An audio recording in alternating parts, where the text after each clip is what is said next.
Di dalam Alkitab, dalam bahasa Inggris tentunya, ada sebuah term yaitu glory to glory. Atau dalam bahasa Indonesia dikatakan kepada kemuliaan yang semakin besar. Lalu apa artinya? Sebelumnya mari kita buka dalam 2 Korintus 3 ayat 18, tapi saya akan membacakannya dalam bahasa Inggris terlebih dahulu. But we all with unveiled face, beholding as in a mirror the glory of the Lord, are being transformed into the same image from glory to glory, just as from the Lord, the Spirit.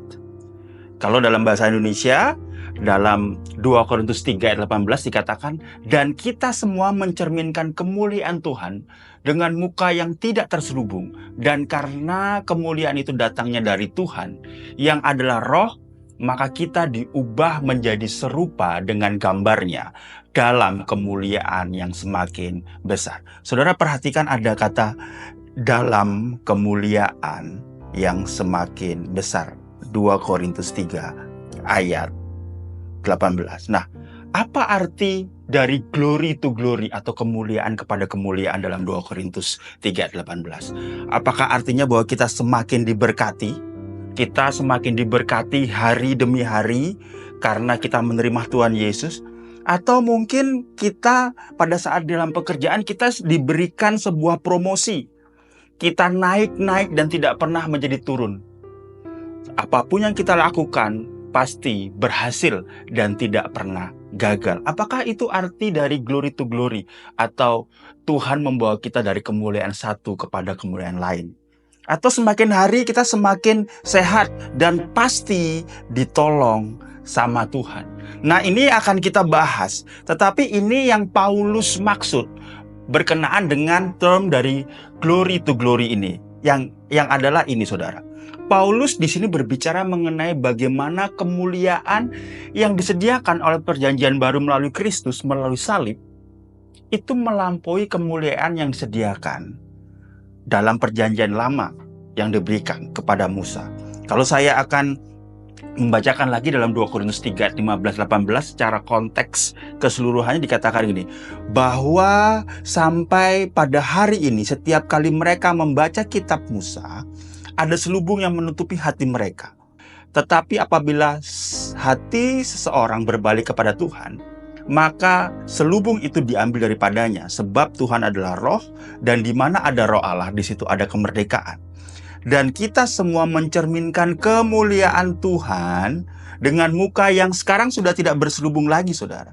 Dan karena kemuliaan itu datangnya dari Tuhan yang adalah roh, maka kita diubah menjadi serupa dengan gambarnya dalam kemuliaan yang lebih besar atau semakin besar. From glory to glory, atau dalam terjemahan lain adalah from one degree to glory to another.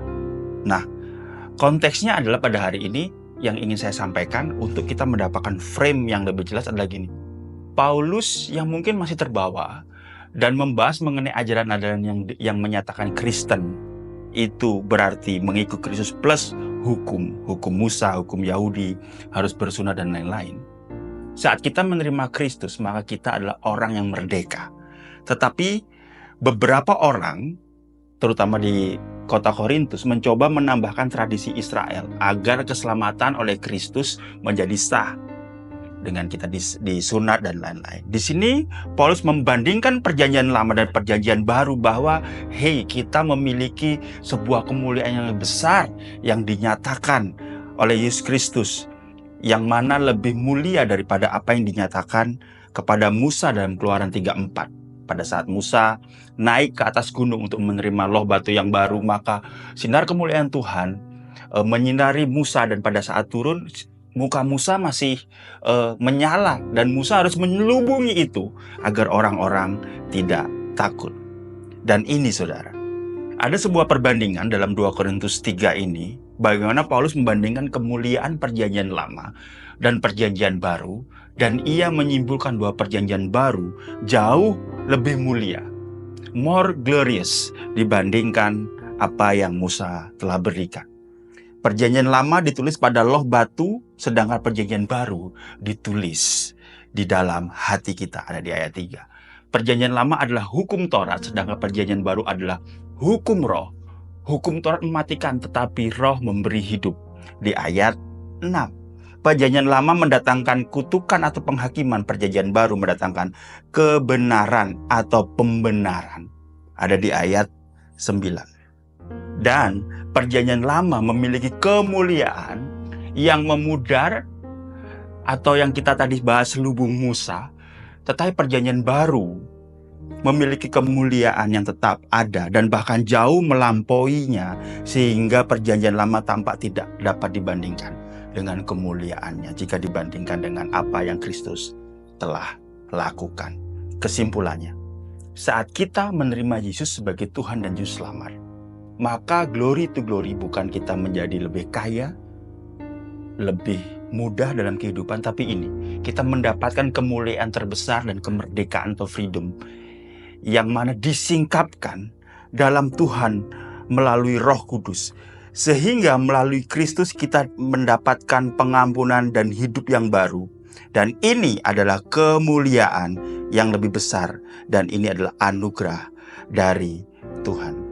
Jadi arti sesungguhnya adalah kita memiliki kemuliaan yang lebih besar, yang lebih berharga daripada harta duniawi, daripada apa yang kita miliki. Apa itu? Melalui salib, pengorbanan Yesus Kristus. Itu melebihi kemuliaan yang terdapat dalam hukum Musa.